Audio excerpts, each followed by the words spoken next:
इन बेचारों के ऊपर आ जाएंगे, लेकिन उधर बड़े बड़े जो लोग हैं, ठेकेदार हैं, उनके पास नहीं जाएंगे। अब मैं आपको एक और एग्जांपल दूंगा, मतलब इतने सारे मसाइल है, मैं क्या क्या बताऊं। यहाँ करमशाह एक ब्रिज है, 30,000 की पॉपुलेशन इसको कनेक्ट करेगी, एक छोटा सा इतना बड़ा ब्रिज बनाना है, लेकिन पिछले 3 महीने से मैं इनको भीख मांग रहा हूं कि दे दीजिए दे दीजिए। लेकिन जब आप डलगेट का ब्रिज बनाएंगे उसमें एनओसी जरूरत नहीं है, वो नॉर्मल में ठीक है, वो भी डल के ऊपर है, झेलम और डल के बीच में, लेकिन जब इनका बनाना है, नहीं जी इसमें एनओसी नहीं है। तो आप देखिए मसाइल कितने हैं इनके। तो डू यू थिंक कि ये जो सिचुएशन इस वक्त बनी है, ये माजी की पॉलिटिशियंस जो भी रहे, सरकार रही है, उनकी वजह से, उनके नज़रअंदाज करने की वजह से हुई है? देखिए बहुत सारी चीज़ें हैं, शायद मुझे लगता है जिस तरीके से इनको इनकी रिप्रेजेंटेशन होनी चाहिए थी उस तरह के से हुई नहीं है। मैं आपको एक और चीज़ बताऊं, क्योंकि ये इतना एक बड़ा मैस्यू सब्जेक्ट है, मैं आपको एक चीज़ बताऊंगा। इनको रिहेबिलिटेशन का बोला, इनको बोला हम यहाँ से आपको उठा के राखी अर्थ में ले जाएंगे। 3 चीज़ों पे इनकी बात हुई। एक हुआ कि आपको ज़मीन की कंपनसेशन देंगे, आपको मकान का कंपनसेशन देंगे और आपको प्लॉट देंगे जी। तो 20% को दिया प्लॉट। आज भी पिछले 10, 15, 20 सालों से उन लोगों को ना लैंड का कॉम्पनसेशन मिला है और ना ज़मीन का, ये जो मकान है उनका कॉम्पनसेशन। फिर क्या हुआ, मैंने ये ज़मीन छोड़ दी, मैंने अपना सारा जो मैं अपना बिजनेस करता था वो छोड़ दिया, मैं गया बेमिना रहने, वहाँ मुझे कुछ मिला नहीं, मैं वापस आ गया, ना मैं यहाँ करा और ना मैं वहाँ करा। यहाँ जो मेरा मकान है वो गिरा दिया, अब मैं जाऊँ तो जाऊँ का। ये इंसानी मसला है। मैं हैरान हो जाता हूँ कि ये जो हाई कोर्ट है हमारा, वो ये क्यों नहीं समझता है कि इनका भी हक बनता है इस दुनिया में, ये भी ह्यूमंस है, ये भी अल्लाह ताला के ये हैं डिसिडेंट्स, इन लोगों को भी वही मिलना चाहिए जो बाकी शहर श्रीनगर में मिले। इसीलिए मैं कंसंट्रेट करता हूं कि इन लोगों को थोड़ा सा जो इनके जो बुनियादी मसाइल हैं उनको हल करूं। अभी जैसे रोड की बात है, रोड का मैं कोशिश कर रहा हूँ इनका क्लियर हो जाए। अभी बर्फबारी होने वाली है शायद 3 या 5 को, कोशिश करूंगा कि इन लोगों का, क्योंकि देखिए बाहर तो क्लीन कर दूंगा मैं सारा, इनका बहुत अहम है ये। खैर अब मुद्दाए मकसद पे जाते हैं। जिस तरीके से सियासत में इस वक्त तनाव चल रहा है, सबसे पहले ओपन मेरिट वाले जितने भी रिजर्वेशन पॉलिसी है उसको तनकीद कर रहे हैं। 6 दिन का वक्फा दिया था, अभी भी उनका कोई जवाब नहीं आया उनके कहने के मुताबिक। सो कैसे ये मसला हल होगा? मैं एक ही मशवरा दूंगा, चीफ मिनिस्टर साहब मिले और इनके रिप्रेजेंटेटिव से मिले। चीफ मिनिस्टर साहब ने वादा दिया है और मुझे नहीं लगता उसके बाद इसके ऊपर कोई भी कंट्रोवर्सी होनी चाहिए, क्योंकि जितना इसके ऊपर बात होगी उतनी कंट्रोवर्सी होगी। मैं आपको कहता हूं जब चीफ मिनिस्टर साहब इस पे वादा दे रहे हैं तो इसके बाद फिर उसी पे उम्मीद रखनी चाहिए कि जो भी फैसला होगा वो हर किसी के जो एहसासात हैं, एस्पिरेशन है, उनको समझ के, उनकी जो बातें उनको समझ के वो चीज़ हो जाएगी। इस पे मुझे लगता है इसके ज़्यादा और बात करने की ज़रूरत ही नहीं। तो रिक्रूटमेंट प्रोसेस भी एक तरफ से चल रहे हैं, तो फिर उन पे भी पाबंदी आयद होनी चाहिए जब तक ये मसला हल। देखिए हर एक चीज़ का हल है, ऐसा कोई चीज़ नहीं है जो आप क्लॉक को वापस नहीं ले सकते हैं। सबसे अहम चीज़ है, ऐसी कोई मैसिव रिक्रूटमेंट नहीं हुई जिसमें लोगों को 1 लाख की नौकरियां हो गई तो लोगों को परेशान होना है। हर एक चीज़ का एक वक्त है और प्लीज़ समझिए, हम बहुत इसके साथ, मैंने कहा ना जितनी मैं बात करूंगा उतना फिर ये कंट्रोवर्सी बनती है।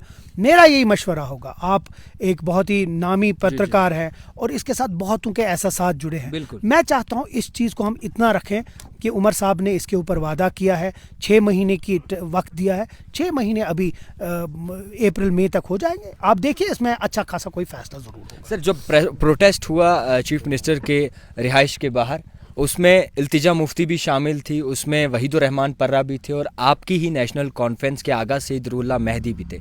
मगर उसके बाद जब नेशनल कॉन्फ्रेंस के एक एमएलए से पूछा गया, उन्होंने कहा नेशनल कॉन्फ्रेंस का कोई भी वहाँ मौजूद नहीं था। तो लोग ये सवाल जानना चाहते हैं क्या आगा सईदुल्लाह नेशनल कॉन्फ्रेंस के साथ नहीं है? लोग सिर्फ ये जानना चाहते हैं कि रिजर्वेशन का फैसला कब होगा। और मैं फिर से आपको बताऊंगा, जो कॉन्ट्रोवर्सीज है उनको अब बिठा दीजिए। इसमें बहुत सारे नौजवानों के मुस्तकबिल की बात है, हम उस पर बात करेंगे। और उस पर जो अब आपने सवाल पूछा, मैंने यही आपको जवाब दिया कि इसका जवाब इंशाल्लाह 6 महीने के अंदर अंदर होगा। बाकी जो चीज़ें हैं उनको अब आप साइड पे रखिए। रियासत चलानी है, यूटी है, अभी बहुत सारे मसाइल है, गरीब लोग हैं, इनका काम करने दीजिए, छोड़ दीजिए, ये कंट्रोवर्सी चलती रहे। इल्तिजा मुफ्ती का भी ये बयान आया है कि जब 370 सब जुडिस मैटर था उस पर वोट लिया जाता है, मगर जब रिजर्वेशन की बात आती है तो उसको जो है सब जुडिस कह के टाल दिया जाता है। इल्तिजा मुफ्ती से प्लीज़ एक बार सवाल पूछिए कि महबूबा मुफ्ती साहिबा से पूछे, क्योंकि महबूबा मुफ्ती साहिबा आगा साहब के खिलाफ बोलती है, इल्तिजा मुफ्ती उसके साथ खड़ी रहती है, तो माँ सही है कि बेटी सही है? पहले उसका ये जवाब दे, या शायद पीडीपी अलग अलग हो रही है, माँ एक अपनी पार्टी बना रही है, बेटी एक अलग पार्टी बनाए। सरताज मदनी साहब ने भी कल एक स्टेटमेंट दिया, तो इल्तिजा मुफ्ती और वहीद एक साथ है। तो पहले तो उनको तजाद है, पहले वो तजाद ठीक करे, उसके बाद हमारे पास आए, फिर मैं उनको एक एक करके उसका जवाब दूंगा। फिर से आपको बोलता हूँ, रिजर्वेशन जो इशू है उसको अभी जिस तरीके से है उसको रहने दीजिए। गवर्नमेंट ने वादा बंद है या वादा किया है कि उस पर फैसला होगा, उसके ज़्यादा मुझे नहीं लगता है इसके ऊपर कोई कंट्रोवर्सी ज़्यादा। सर, आप चीफ स्पोक्स पर्सन है, आपसे ये भी जानने की कोशिश करेंगे, बिजली का कहा गया था कि बिजली मुफ्त में फराहम की जाएगी और चावल राइस वगैरह जो है राशन वगैरह दिए जाएंगे, कब तक वो दिए जाएंगे? क्योंकि हार्श विंटर चल रहा है, बड़ी मुसीबत है लोगों को। बिल्कुल है, उसमें कोई दो राय नहीं, और हम समझ सकते हैं। अगर आप सोचिए, हम कमरों में बैठे नहीं हैं, हम लोगों में बैठे हैं और हम समझते हैं कि लोगों के मसाइल है। लेकिन इसके साथ एक बहुत अहम चीज़ है, इलेक्शन अक्टूबर में हुआ और नवंबर में इस गवर्नमेंट ने स्टार्ट किया अपना प्रोसेस करना। अगर आप फाइनेंशियल ईयर देखेंगे वो मार्च टू मार्च होता है, हर एक जब बजट पेश होता है मार्च टू मार्च आता है। हमने अपने मंशूर में वादा किया है 200 यूनिट का पावर, आज भी दे सकते हैं, उसमें कोई दो राय नहीं है, हम 200 यूनिट आज भी माफ़ कर सकते हैं। लेकिन उसमें दो प्रॉब्लम्स होंगी, एक कि जो इस वक्त शेड्यूल है वो फिर कम हो जाएगा, तो लोग कहेंगे कि जहां अभी हुकूमत आई हमें जहां 10 घंटे का या 5 घंटे का शेड्यूल कट था, अब वो 10 घंटे का हो गया। हमारा सबसे अहम आज की डेट पे है कि जो 2 महीने हैं जनवरी और फरवरी, उसमें हम लोगों को पहले इलेक्ट्रिसिटी फराहम करें, पावर दे दे।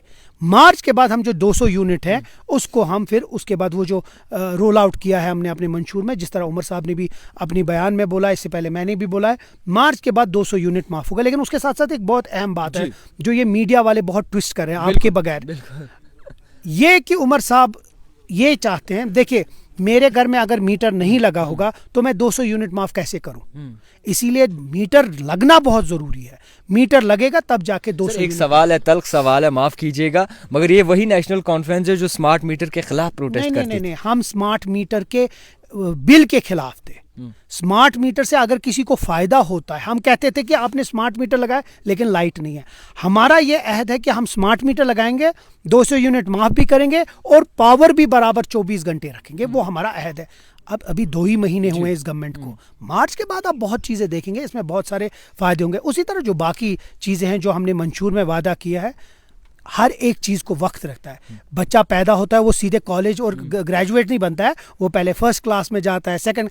हमें भी अभी 2 ही महीने हुए हैं, मार्च तक थोड़ा वक्त दे दीजिए, इंशाल्लाह जो जो हमने वादा किया है मंशूर में वो हम ज़रूर पूरा करेंगे। कांग्रेस खुल के आपके साथ सामने क्यों नहीं आ रही और अभी भी सरकार में हिस्सा क्यों नहीं ले रही? वो कांग्रेस वालों से आप पूछिए ना कि वो हमारे साथ क्यों नहीं आ रहे। क्या ऑफर किया था? अब आप उनसे पूछे ना सवाल, मैं आपको इतना बताऊंगा कि हमने इलेक्शन एक साथ लड़ा।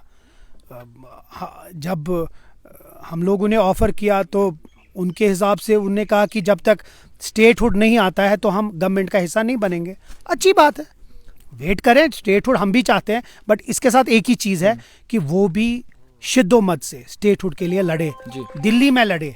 इनकी जो लीडरशिप है दिल्ली में वो स्टेटहुड के लिए लड़े जिस तरह हम लड़ रहे हैं। हर एक चीज़ का, जम्मू कश्मीर का हल एक ही चीज़ है, वो स्टेटहुड में है, चाहे वो इलेक्ट्रिसिटी का हो, चाहे वो नौकरियों का है, चाहे वो हर एक चीज़ है, उसमें स्टेटहुड का सबसे बड़ा जो रोल है वो स्टेटहुड का है। कोशिश कर रहे हैं और हम पूरी उम्मीद है कि दिल्ली वाले, यहाँ का जो लोगों का जनमत है, जिस तरीके से लोग बाहर निकल के वोट दिया, उसकी कदर करके स्टेटहुड अगले जो बजट सेशन है उसमें पास करेंगे। हाल ही में जो है होम सेक्रेटरी की मीटिंग हुई, चीफ मिनिस्टर उमर अब्दुल्ला को शायद नहीं बुलाया गया। नहीं, वो तो देखिए यूटी, ये तो आप भी समझिए ना, ये यूटी है। यूटी में लॉ एंड ऑर्डर और जो होम डिपार्टमेंट है वो एमएचए के पास है। उसी तरह जिस तरह उमर साहब जब अपनी मीटिंग करेंगे, उनका अपना स्पेसिफाइड है कि वो किस किस डिपार्टमेंट और कैसे करते हैं, जिसमें लॉ एंड ऑर्डर और होम सेंटर के पास है। उसी तरह एलजी साहब मीटिंग ले सकते हैं, होम सेक्रेटरी साहब मीटिंग ले सकते हैं। अब हाँ, इसमें एक बहुत अहम चीज़ है जो डुअल पावर सेंटर है, जिसको हम चाहते हैं रुकाएं। ड्यूअल पावर सेंटर किसी चीज़ में, मैं आपको बताऊंगा जावेद साहब, आप टाइपराइटर में हैं, अगर आपकी जगह 3 जावेद साहब रखेंगे तो कितना मुसीबत हो जाएगी, कितने कितने जावेद साहबों को हम लेंगे।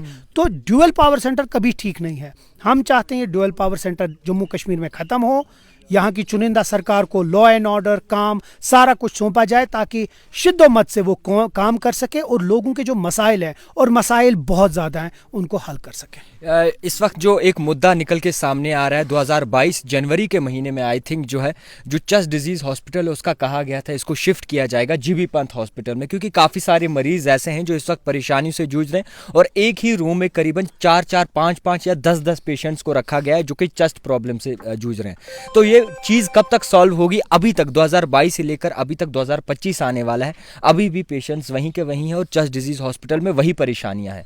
देखिए, मैंने भी ये सुना था कि चेस्ट डिजीज़ हॉस्पिटल को जो ही जीबी पंत बेमिना जो चिल्ड्रंस हॉस्पिटल वहाँ ट्रांसफ़र हुआ, तो ये वाला जो हॉस्पिटल है उसको चेस्ट डिजीज़ हॉस्पिटल को इधर लाए।